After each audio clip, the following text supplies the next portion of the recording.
One of the things that I keep seeing way too much of is this whole debate between hello elbow and internal rotation. And there's really not a debate. Like, hello elbow is very old school. You're tight. It doesn't work. However, everybody's gone off the deep end and gone so far the other way with internal rotation, you're getting just as tight and losing just as much power. So there's this gap. Well, I just picture it as like a pendulum, right? Like on one end, you have the hello elbow. On the other hand, you have this like crazy over-exaggerated tight and short internal rotation when really you just want to be somewhere in the middle.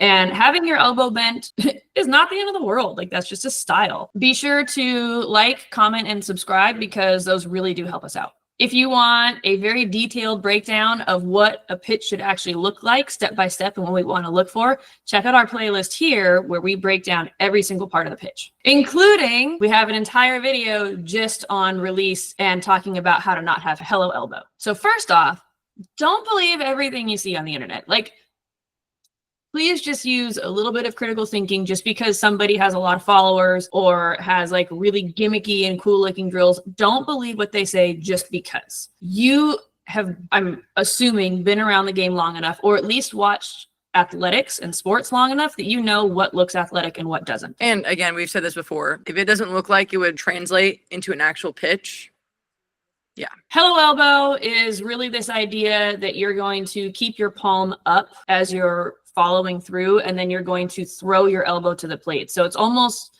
like you're doing a bicep curl as you're pitching, which, like, cool, maybe your bicep's going to get a little bit more buff because every pitcher wants their arms to be more uneven, but you're actually going to end up losing that top spin because you're supinating or you're rotating your pinky up, which is going to give you a little bit more gyro spin, and it's going to slow you down because you just can't be loose. When I saw girls doing this when I was growing up, some of the cues that I heard, like, pretend there's a wall in front of you and don't hit the wall with your hand. Oh, gosh. Physics and biomechanics did not exist in the pitching world in the 90s. No. They did not exist in the softball world in the 90s. It's like, you think about sprinters. Their bodies aren't tight and tense when they're running. If they do that, they're going to be slow and they're not qualifying for the Olympics or whatever they're qualifying for. Their bodies are loose. Like, things have to be loose to be able to move how your body actually wants to and is supposed to move. If you get tight, you know, more prone to injury, mechanics get messed up, you lose speed, spin, control of the ball. It's just not good. We've also seen comments like on, I mean, mainly your videos, but saying, oh, this is hello elbow, this is hello elbow. And it's like, I think everyone just thinks that if, like you said, your elbow bends, it's hello elbow. And it's like, okay. Well, if your elbow bends and you finish high. For some people, for both of us, that is what's most natural for our arms. If we're staying loose and my arm's coming down in a swing, my arm naturally finishes up here. I'm not curling it up here. I'm not forcing it up here. That's just where it goes. Okay. And that's the point. Like, for your pitchers, it's wherever their arm naturally ends up. Like, some people finish lower, some people, and that doesn't mean that they're over internally rotating and forcing it. That's just where it naturally is. Yeah. And I would love to see somebody tell Jordy Ball that she pitches with hello elbow. I would love to see that.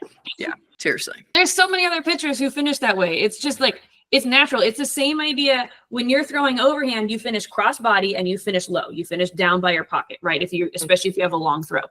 The opposite of that would be finishing up and middle to maybe like the left side of your face, like your glove side of your face, because that's opposite. That's where your arm is most likely going to go.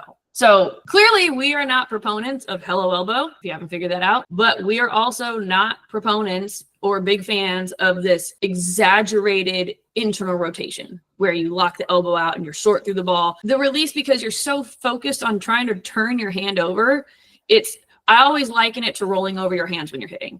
Like, to me, that's what that release is. You're not staying behind the ball. You're not getting your fingers in the position you want to get the spin and really be able to maximize your speed, because you're just so concerned about making sure you're turning it over and like getting your hand finished way out to the side. Like, you're just rolling over it. You're just losing so much. And again, requires you to get tight, which if you watched any of our videos, we say is bad.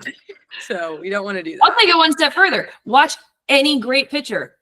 Yeah. Long follow through, short follow through. It doesn't matter. Watch any great pitcher. None of them are tight. Gotta be like a noodle spaghetti. And one of the things I see a lot when I work with, especially newer students who come in and they were taught this like exaggerated internal rotation is they end up throwing with their shoulder. So instead of coming down and kind of leading with that elbow and being loose, they get here. They're in such a hurry to turn the hand over. They start getting here, and then it's this. So their shoulder leads, their hip gets in the way. They're coming through, and they're just like this. You can't throw well like that. It just throws so many things out of whack. It's not worth it, and I don't know why. You don't get any whip. There's nothing behind the ball. Injury, again, your shoulder's in a very vulnerable position like that. Keep it simple, stupid. Golly. And then this whole idea of like, you have to stop your follow through right away. Like, oh my God. Cool, let's just put the brakes on during your release when we want to be accelerating. That's when your finger speed should be at its maximum. But you know what? Let's stop our release because I don't know. Like, apparently, okay, I know I said physics and biomechanics didn't exist in softball in like the 90s, but apparently there's still some instances where it doesn't. Because in order for anything to stop, it has to first slow down. Nothing just comes to an abrupt stop. So if you are trying to stop right after release, you are slowing down during release. Nobody is better than physics. Nobody can break the laws of physics. But it's like, how would that make sense? So, you think you're going to get more spin. You think you're going to get more speed. I don't know what you think you're going to get from stopping your arm. But again, you're slowing down, you're stopping. What's creating that whip? Everything's behind the pitch. From the start of your push off till then, everything is going behind the ball. And you're just stopping it. And you think it's going to help the spin be better? The second your arm gets tight, we've talked about this before too. Okay, another lesson. The finger spin the ball, okay? My arm, me moving it, that's not spinning the ball. That's not doing anything except hurting me. The second that your arm gets tight, your fingers are not going to work as well as they should be able to spin the ball. So if you get tight and you can't use your freaking fingers that spin the ball, what makes you think you're going to be able to spin the ball? Things aren't making sense, right? I don't know when or why having your elbow bent or finishing high became such a bad thing. I don't know where that started. We've definitely gone way too far the other way. My guess is it all came about from social media because all the extremes are what sell, and that's where everybody goes to because I don't know. Any social media dynamic, any news, anything like that, things that people want to watch are more extreme. They're not like here at Pitcher University, I'm like, sounds like a freaking sales pitch, but actually what's best for your body is what's most simple and effective and natural for your body. So when we're putting out drills that are, it just looks like she's pitching. That's the point. That's the point, right? We don't need to be doing all these extra crazy things when at the end of the day, we're throwing our arm in a circle and we're trying to find the most efficient way to do that. And I can tell you, it's not by stopping your arm. It's not by doing a bicep curl. It's not by doing all these other crazy things that you see on social media that grab your attention because, that's new and shiny and exciting.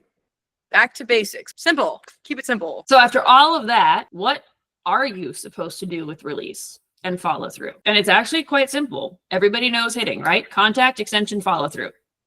Pitching's the same. Release, extension, follow through. And there's going to be variation, right? Obviously with release, it's going to depend on the pitch, but we want to be able to stay through it because that's how we're going to get power. And yes, that includes your changeup because that extension also really helps with location and consistency. And finally, follow through long and loose, whether that's low, whether that's high, straight elbow, bent elbow, if it's towards your arm side ear or glove side ear, it doesn't matter. Like that's how you throw. That's how your body moves. But so long as you have a good release, you're getting your extension and everything feels good and is loose, that's all you need. I would love to see a baseball pitcher pitch the way people are talking about softball pitching. Like, okay, well, let's just follow through and stop right here. Oh, wait, no, sorry. We're going to follow through and stop right here from that overhand position. Let's just kill your elbow on 3 pitches. It doesn't make sense. No, I mean, there's a reason that baseball pitchers follow through so long because it helps with acceleration and arm health on deceleration. It's also important with, you said deceleration. If you're, again, trying to stop your arm, you're giving yourself a very short amount of time to slow down. And like, I almost think of it as like a jolt almost. Like you're trying to stop your arm. There's a lot of, what's the word? Energy, pressure, I don't know, that's going into you stopping it. And it's a lot easier for you to just like not even think about stopping it and just staying loose, letting the arm do what it's meant to do. Like when you're pitching, especially underhand, you don't have to think about putting your arm in a circle. Like you don't have to think about every single little thing. Like your arm can do that. Like you can just do arm circles. It's not going to go in a square. Yeah, it's not going to do anything funky, right? Your arm knows how to go in a circle. You just have to let it do that. And then after you let the ball go, you just let the arm keep going because that's what it wants to do. Stop fighting it. People are making it way too difficult to pitch. I'm not saying pitching is easy. It comes down to the little things, but at the end of the day, you zoom out, pitching's easy. It's simple, not easy. Simple. It's very close difficult, words, but it's very different simple. words. Yes. Yeah, so. When it's done right, it feels really easy. Yes. Yeah, honestly, if anyone has an argument why hello elbow or a dramatized internal rotation should be taught and should be continued to be taught to young pitchers, feel free. Comments are open. I would love to hear. Yes, the floor is yours. I would really love to hear the reasoning behind it. I really would, because I haven't really sat down and talked to anybody about the exaggerated type. So like, please comment. But also if you have like questions or other comments, we'd love to hear those too. So there you have it. Hello elbow is bad.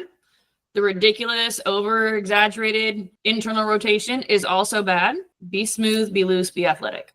And that's all you need. Bye. Hello, elbow. Goodbye, elbow.